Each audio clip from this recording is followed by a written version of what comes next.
So this presentation will be made by Kai-Ming Cheng. And this is about lambda deformed evidence lower bound using Rényi and Tsallis divergence. Yes. So hi everyone. I'm very honored to be here. So this is a joint work of me and Dr. Jun Jiang. And a little bit about myself. I'm a first-year PhD student in applied maths at the State University of New York at Stony Brook. So here the affiliation is still University of Michigan and Ann Arbor. That's because I was in this university a few months ago. So let's step into the next section here.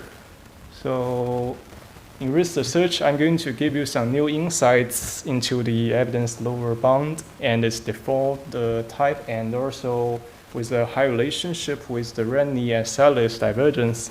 So first, so many of you may have heard of this, but let me make a brief introduction of what is evidence lower bound, namely the l-ELBO. So first, this is proposed by the Dr. Kingma and Welling in the year of 2013. And the aim of this research is actually want to propose a strong framework for the inference and like the parameter estimation for the directed probabilistic model with the existence of some latent variables. So here we represent it as Li, and usually it has a prior distribution, assumed to be Gaussian. And this one is actually the decoder distribution, or the seed density. So it is the distribution of x given z and have learnable parameters theta.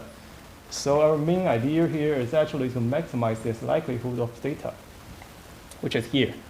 So since we can't observe it is the latent variable, we have to marginalize it. This is the first thing we can think.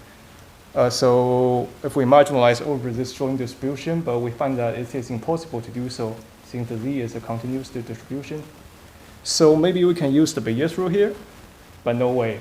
Because we know what is pz, what is px given z, but we don't know what is the posterior distribution. So the solution here is we find another distribution called cube psi z given x. And this is to approximate this distribution. It is the p z given x. So actually, you can find that z are actually the same, but they are not the same. This is a little contradictory anyway. So this is just some calculations here. Since this is the function of x, it has nothing to do with z. So we can add this expectation here. And the next step is to use the Bayesian rule. And for this numerator and denominator, we add this cube psi dx. And the final step is the most important. So we expand it into three terms here. The first one is the data reconstruction term, or let's see. So in machine learning, there's a very famous loss called the cross entropy loss. Actually, when we to train this model, we use this loss. And for this D here, it stands for the KL divergence. So this is the prior distribution, and this is the encoder distribution. It measures the distance between these two distributions. And for this term, this is the last term. So what we call the lower bound, now we can answer this question. Since the non-activity of the KL divergence, the dropping this last term so it gives a lower bound.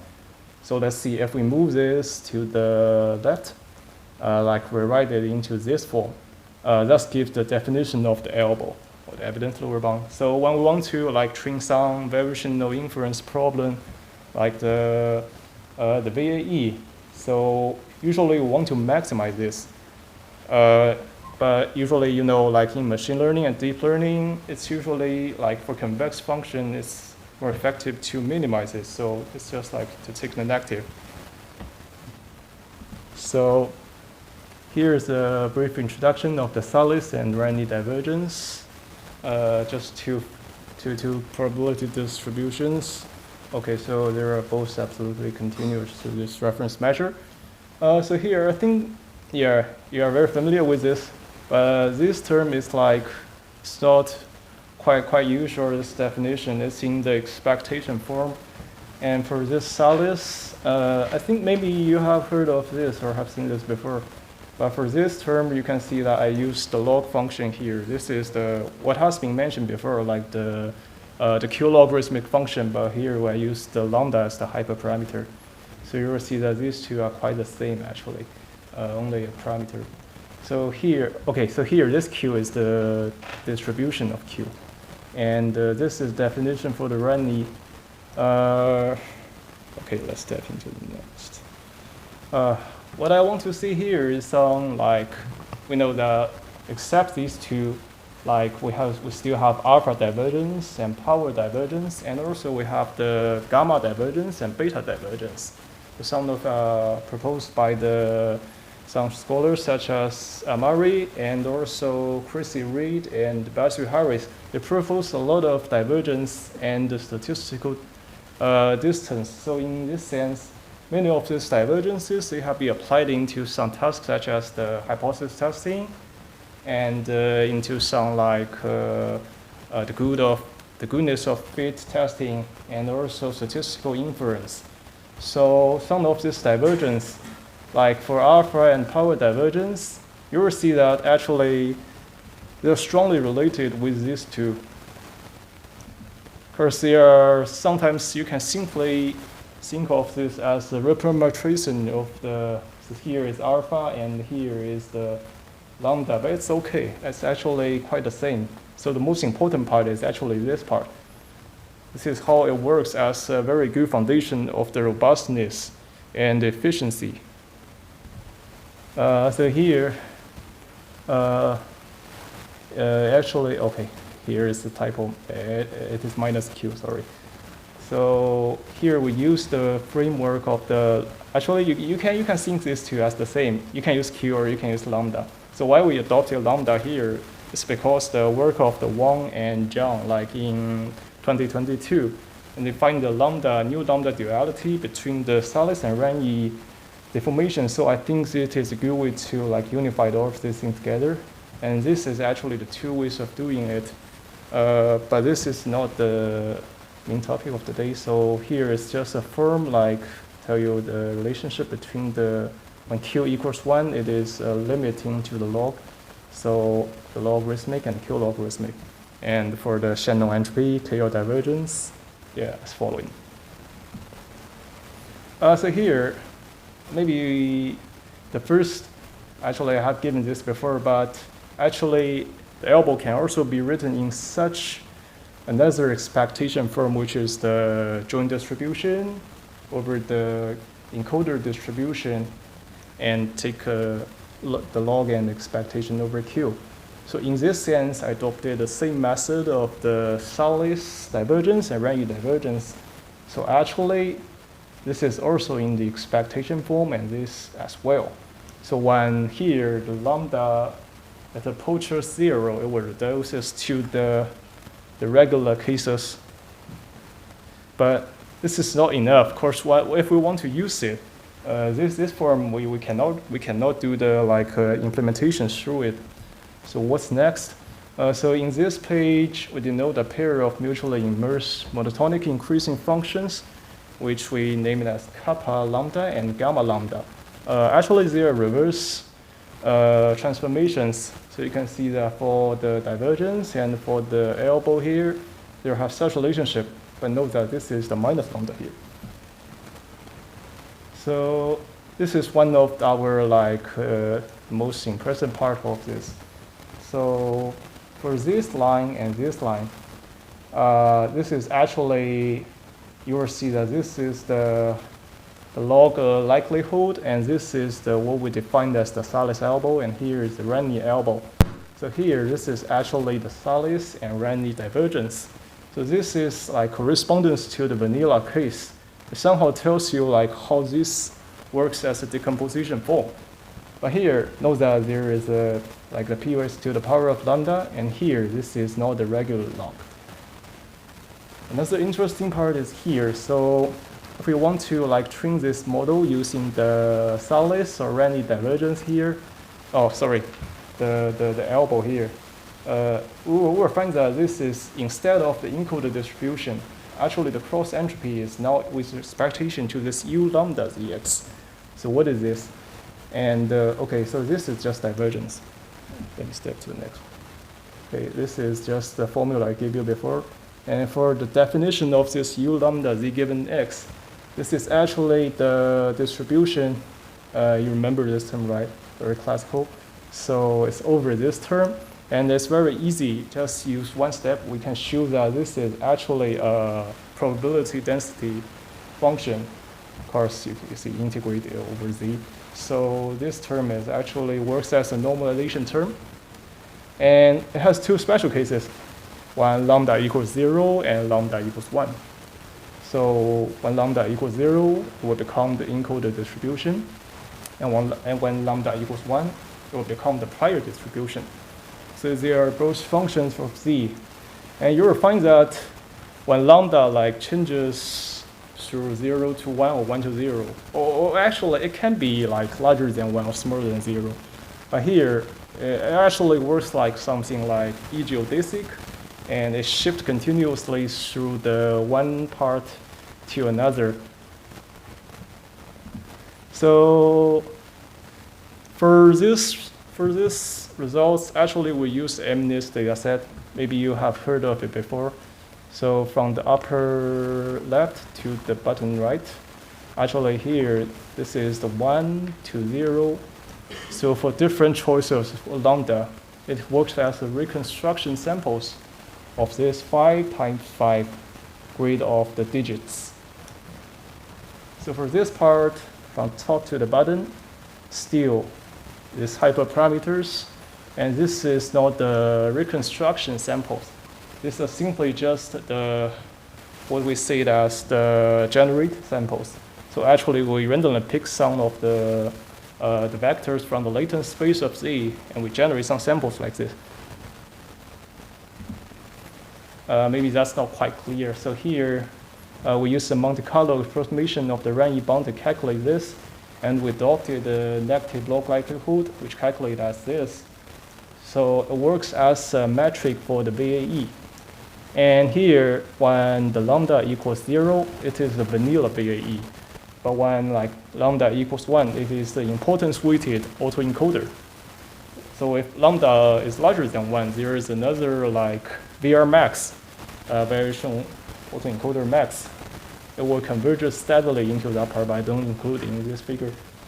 So actually, for this number, the less the better. So you can see that the best part is not VAE or the IWAE. Actually, it's around here. So it's very interesting. Here's some of my interpretive look at that. So it's like, for this part, it connects of these two distributions here. So one is the encoder and another is the prior distribution. So for the importance-weighted distribution, autoencoder actually with a very strong assumption that so this term will decrease into 0 actually. So for that part, and this one will become the PZ. So in that case, that's why it's called the importance-weighted. And for this case, you will find that if this is 0, this will become the KL divergence, and that is just a vanilla. So for these two cases, the thing is that when there is some outliers or like some unexpected results in the data set, so for this encoder distribution, it can be very highly influenced by this when you update your parameters. So for these terms, it's very easy for us to like detect that if we rely too much on this part, then maybe it's very likely to be interfered by the outliers. Or if we like too prone to this part, the PZ part, then it lacks a lot of flexibility. So it seems like the best part is wrong here. So actually it like aligns well with some of the very famous framework which claims that the robustness property is actually like for the statistical inference and optimization problems. So for this, like the divergence, alpha, beta, gamma, a lot of something like that. And our future research, I think we will focus on the analytic properties of this deformation homotopy function, which is the u lambda here. And for here, I include some of the references I use, which is considered with some robustness and some of the classical framework. Thank you very much for your attention. Thank you. Okay, we have time for questions.